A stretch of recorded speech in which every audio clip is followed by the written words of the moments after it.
guys, Nick here, and welcome back to another Flash episode review. My thoughts on tonight's episode of Flash, titled Back to Normal. And you know what? I gotta be honest, I didn't really have any high hopes for this episode whatsoever. Just because of the way last episode ended, when we find out that Barry loses his speed.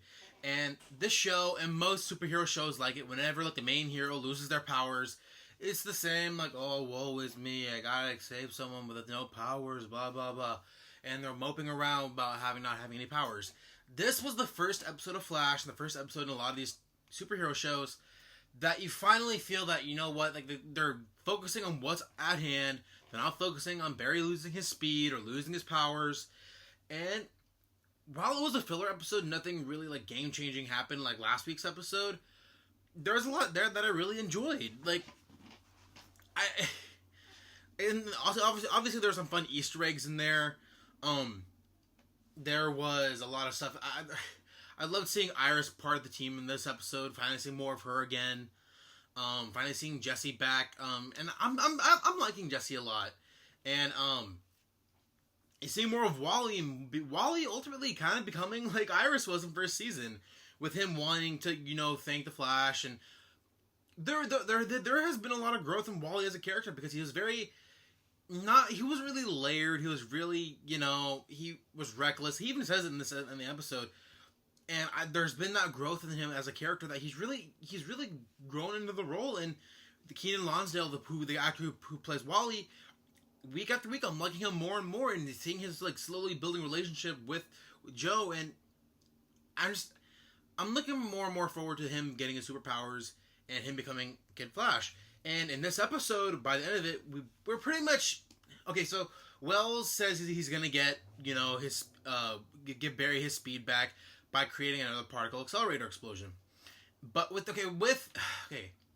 there's some good and some bad to that whole thing.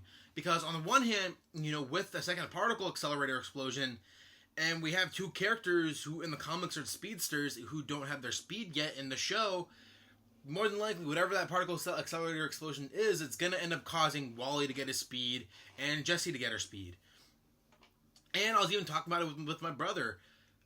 With that particle accelerator explosion, maybe Caitlin will become, at least this Earth's Caitlin will become Killer Frost too. And finally give her powers and give her something more to do with that character. And this is the first time really this season that I've actually felt like there was... Not necessarily growth, but there was more to do with Caitlin as a character, because she was on Earth 2 and she was interacting with Killer Frost and seeing that version of herself.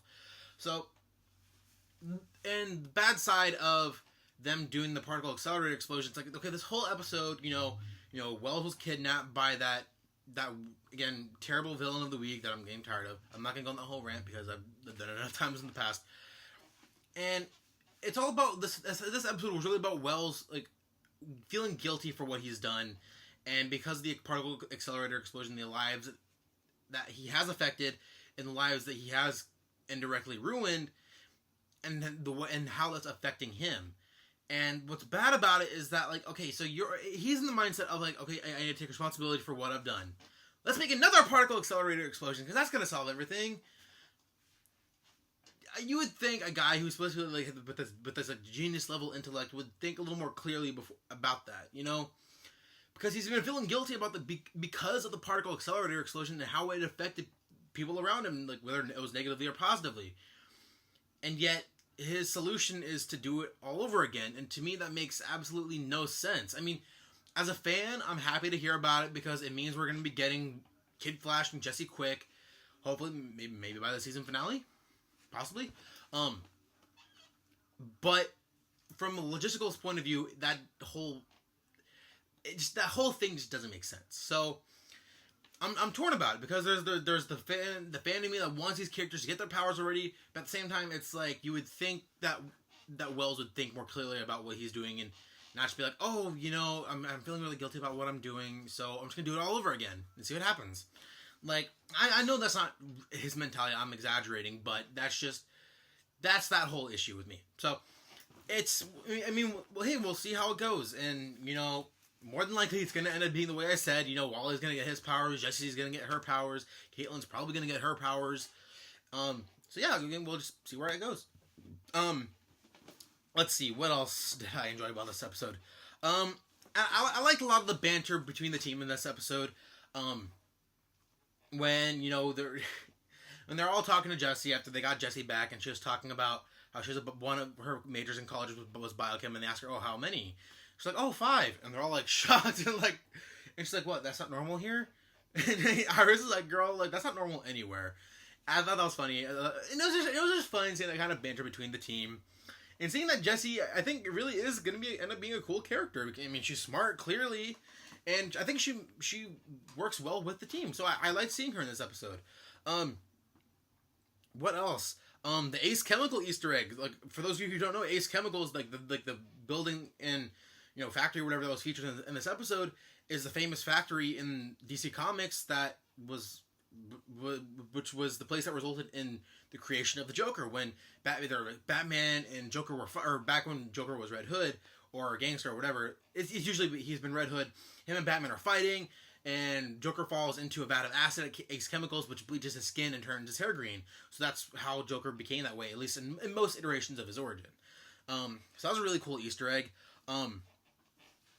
But you know what? This episode, like I said, this episode, while it was a filler episode, one of my favorite things about it is that it didn't focus on Barry losing his powers. I mentioned that in the beginning of the video, but it bears repeating because, again, while it was a filler episode, it felt like just another episode. Like, hey, there's this stuff going on. Wells is kidnapped. We got to get it done.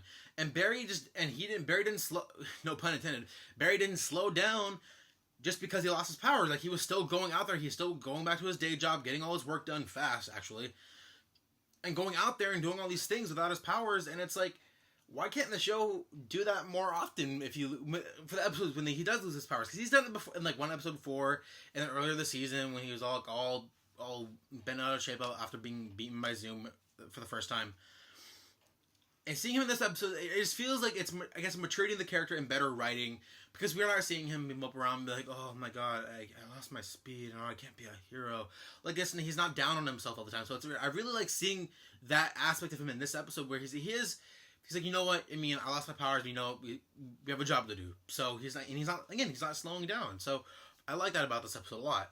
And seeing more of Iris's and Barry's chemistry starting to build up more and more these last few episodes, with Iris's realization that, hey, I'm married to Barry in the future, I'm married to Barry in Earth 2, Destiny is telling me I'm going to end up with Barry, so I'm looking forward to seeing that. And if you guys have been watching my videos long enough, you know that I've been wanting them to get together for a while, and a lot of fanboys have their problems with Iris, and I'm not going to get into that, but I'm loving Iris more and more each episode, because the writers are starting to write her a lot better, and it just makes me happy. Like, it really does. But other than that, I mean, I already mentioned, this episode highlighted a couple of problems with me in the way that this show handles Wells. And they try to explain it by the end of the episode that, when Jesse was kidnapped, that something snapped in him, that he became this, like, darker guy.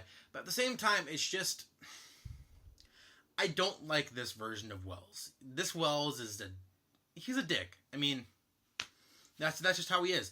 I understand they have to differentiate him from the version that we saw last season, who was really just an evil dude.